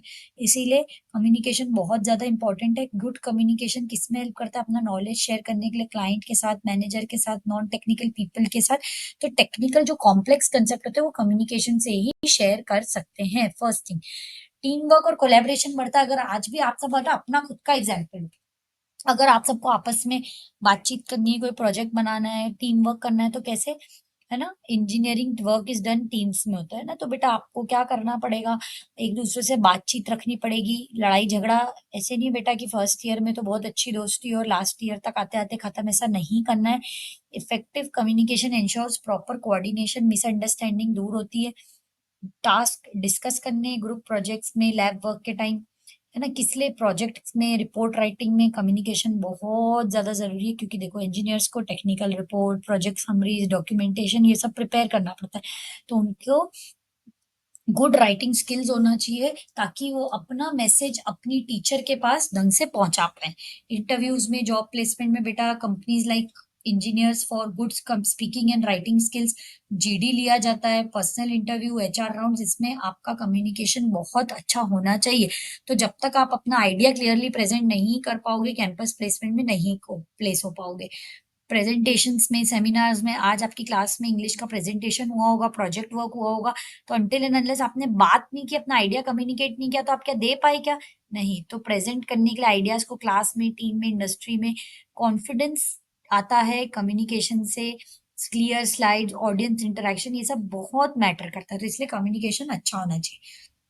लीडरशिप और मैनेजमेंट स्किल्स बिल्ड करने के लिए, है ना, आप बड़े होके बेटा कुछ बच्चे टीम लीड्स बनेंगे, मैनेजर्स बनेंगे, कुछ दूसरी फील्ड्स में जाके किन्हें बेटा युवा नेता मैंने ऊपर बोला था। तो इन सब में बेटा कम्युनिकेशन तो चाहिए ही, चाहे हिंदी में चाहे इंग्लिश में, है ना। इसीलिए किसी भी बड़ी जगह जाने के लिए यू नीड कम्युनिकेशन। देन बेटा करियर ग्रोथ और ग्लोबल अपॉर्चुनिटीज के लिए engineers working in multinational companies must communicate across borders. तो आपको स्ट्रॉन्ग इंग्लिश और कम्युनिकेशन से आपकी ग्रोथ भी होगी और आपको ग्लोबली बहुत सारी अपॉर्चुनिटीज मिलेंगी। क्लाइंट हैंडल करने में, कस्टमर हैंडल करने में, अप्रूवल्स लेने में बहुत ज्यादा जरूरी है। प्रॉब्लम सॉल्विंग, मतलब अब आपस में अगर आप लोगों को एक प्रोजेक्ट वर्क करने के लिए मिला और आपका एंड मोमेंट पे सब कुछ फेल होगा, तो जब तक आप लोग एक दूसरे से बात ही नहीं करोगे, आइडियाज नहीं शेयर करोगे, प्रॉब्लम कैसे सॉल्व होगी? So communication is very important for engineers to solve complex problem discuss करते हुए। तो बेटा इसका कंक्लूजन क्या है कि for technical students and modern engineer communication बहुत इंपॉर्टेंट है। टेक्निकल नॉलेज शेयर करने के लिए किसमें हेल्प करता है? एकेडमिक सक्सेस में, जॉब प्लेसमेंट में, वर्क प्लेस कोलैबोरेशन में, लॉन्ग टर्म करियर ग्रोथ में। और हर स्टूडेंट को ओरल, रिटन और इंटरपर्सनल कम्युनिकेशन स्किल्स होनी ही चाहिए। सो बेटा इसके साथ क्यों कम्युनिकेशन इंपॉर्टेंट है हम यहाँ ओवर करते हैं। नेक्स्ट टॉपिक है बेटा हमारा वर्बल कम्युनिकेशन। वर्बल कम्युनिकेशन क्या होता है? वो कम्युनिकेशन जिसमें हम वर्ड्स, है ना, बोले हुए वर्ड्स, स्पोकन या रिटन वर्ड्स यूज करते हैं आइडिया को शेयर करने के लिए, इंफॉर्मेशन को, इमोशन को, इंस्ट्रक्शन को ग्रुप्स में शेयर करने के लिए जो यूज करते हैं उससे बोलते हैं वर्बल कम्युनिकेशन। वर्बल कम्युनिकेशन दो टाइप का होता है, इट कुड बी ओरल और रिटन, ये हम ऊपर ऑलरेडी पढ़ चुके। Oral face to face, phone call, meeting, interviews, और रिटन बेटा letter, email, report writing. Verbal communication जो होता है वो मोस्ट डायरेक्ट और स्ट्रक्चर्ड फॉर्म होता है क्योंकि वो अकेडमिक्स, ऑफिस और डेली लाइफ में हम यूज करते हैं।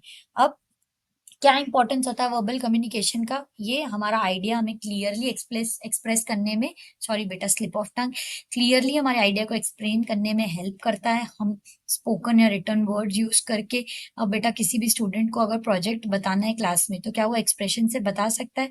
नहीं बता सकता। या वो बोर्ड पे लिख के समझाएगा या वो बोलकर प्रेजेंटेशन देकर समझाएगा, है ना। अकेडमिक और प्रोफेशनल लाइफ में बहुत ज्यादा इंपॉर्टेंट है, such as lectures, meeting, interviews में पार्टिसिपेट करने के लिए वर्बल कम्युनिकेशन कम्युनिकेशन क्या करता है? स्ट्रॉन्ग रिलेशनशिप बिल्ड करता है। क्योंकि चाहे हम ओरली बात करें चाहे हम रिटन वे में बात करें, है ना, इसमें हमारा हमें एक कोई सी भी टीम में काम करने के लिए वर्बल कम्युनिकेशन बहुत ज्यादा जरूरी है। हर जगह हम इशारे से बात नहीं कर सकते।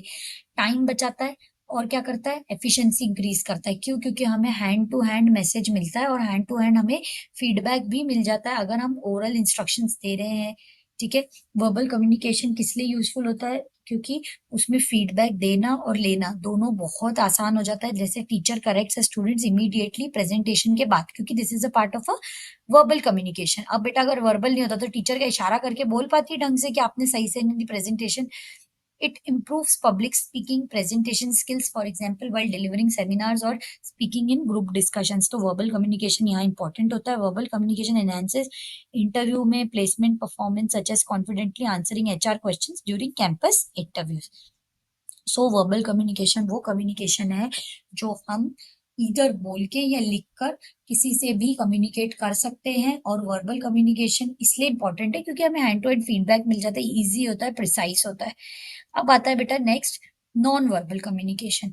नॉन वर्बल जो कम्युनिकेशन होता है वो क्या होता है, जिसमें हम विदाउट वर्ड्स या विदाउट ओरल वर्ड्स, चाहे लिखित चाहे विदाउट मैसेजिंग, मतलब सेंडिंग मैसेजेस और एक्सप्रेसिंग थॉट्स और इमोशन विदाउट यूजिंग वर्ड्स।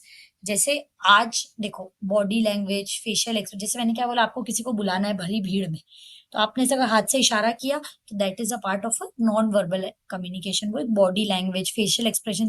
जैसे बेटा दो लड़कियां आपस में बुराई कर रही हैं किसी तीसरे की, और वो आ जाए अचानक से, मान लो राहुल की बुराई कर रही है रीना और रिया, और गलती से राहुल आ जाए तो एक दूसरे को इशारा क्या करती है, आंख से एकदम से बोल पाएंगे चुप चुप चुप चुप, राहुल आ गया, ऐसा बोल सकती है तो राहुल सुन लेगा? नहीं, इशारा कर लेती कि चुप हो जा, वो आ गया, है ना बेटा।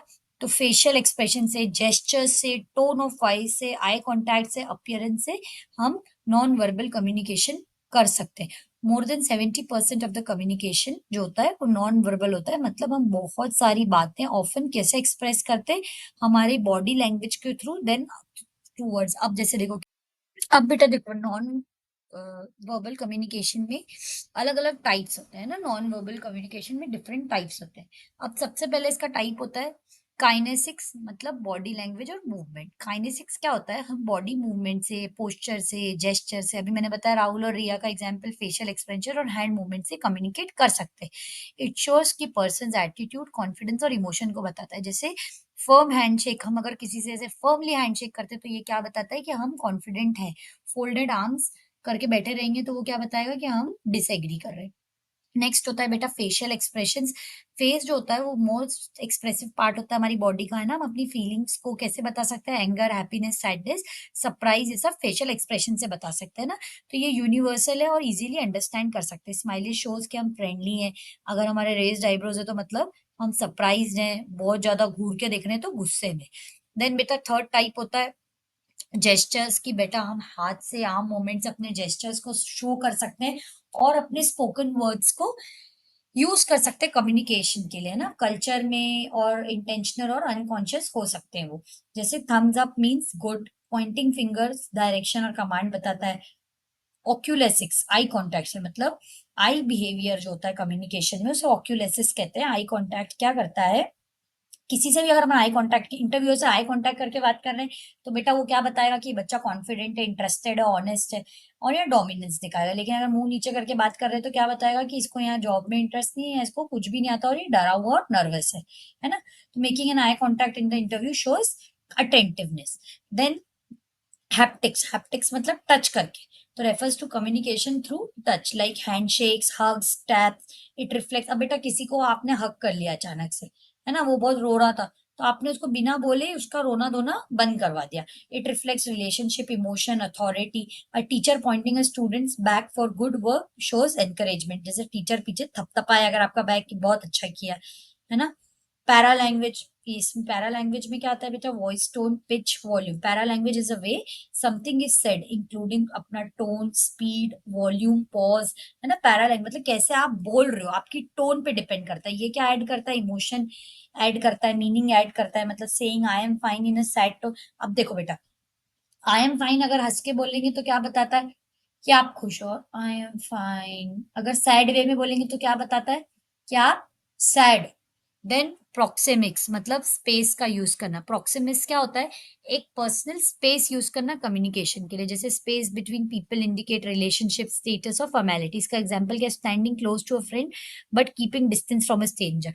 अब कम्युनिकेट करते टाइम एक टाइप ये भी है कि अगर आप किसी के पास खड़े हो, है ना, तो दैट मीन्स आप उसके बहुत क्लोज हो, और अगर उससे एक डिस्टेंस पे खड़े हो मतलब आप एक कैजुअल मीटिंग में हो।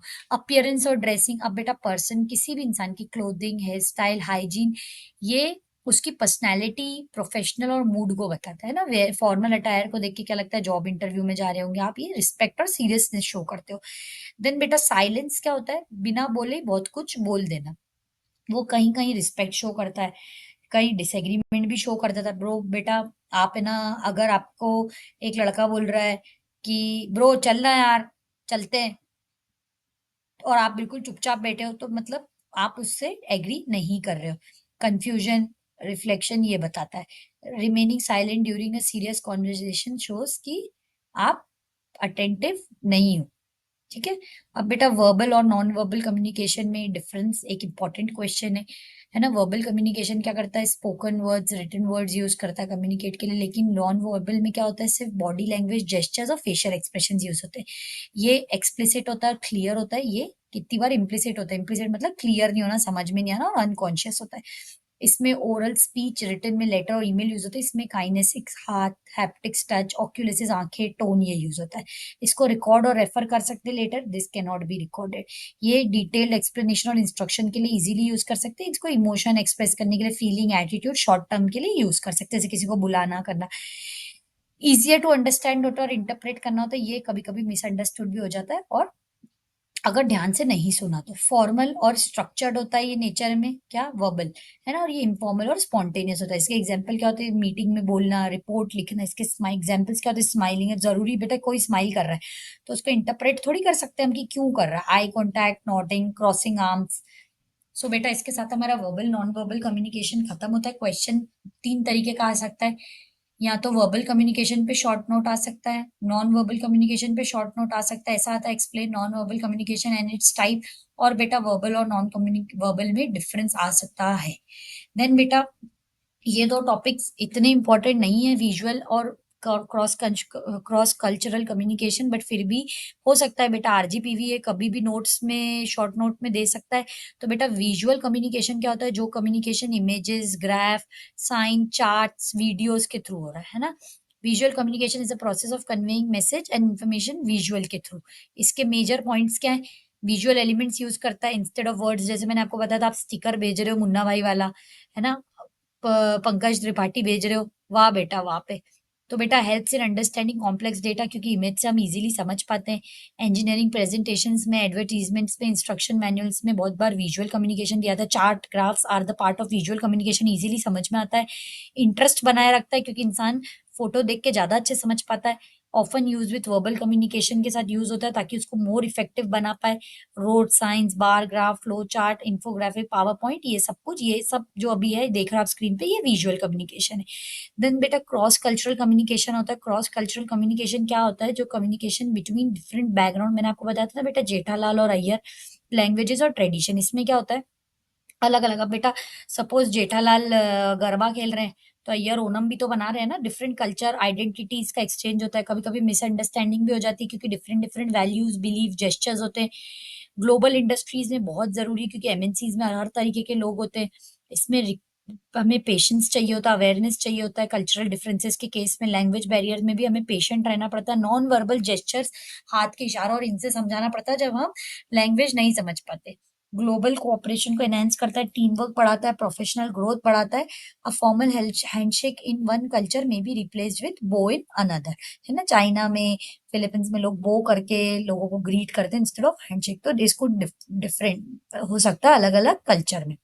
इसी के साथ बेटा हमारी ये वाली यूनिट खत्म होती है। जल्दी से हम पीवाईक्यूज देखेंगे 3 साल के, एंड जो जो मैंने आपको पढ़ाया वो मैं आपको दिखाऊंगी कि कैसे एग्जाम में आता है। सबसे पहले बेटा लास्ट 2024 के एग्जाम से, describe the benefits and drawbacks of written communication, ये ऊपर ऑलरेडी मेंशन्ड है, ये लास्ट ईयर आया था। Explain the communication cycle and process, ये मैंने आपको ऊपर एक्सप्लेन कर दिया। What makes one way and two way communication different from each other, ये बेटा ऊपर मैंने एक टेबुलर फॉर्म में डिफरेंस दे रखा है, आप उसे पढ़ सकते हो।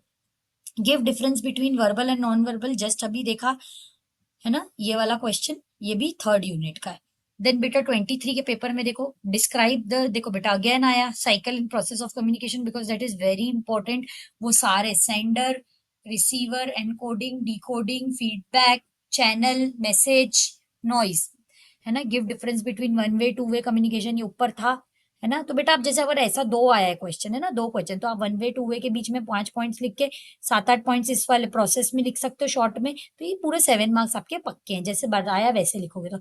Advantages and disadvantages of written communication ऊपर अगेन बताया, देखो बेटा सेम क्वेश्चन, है ना? देन शॉर्ट नोट में आ सकता है नॉन वर्बल कम्युनिकेशन, आप नॉन वर्बल कम्युनिकेशन क्या होता है, उसके क्या टाइप्स होते हैं, कैसे वो होता है, उसका सिग्निफिकेंस क्या है, ये एक्सप्लेन कर सकते हो।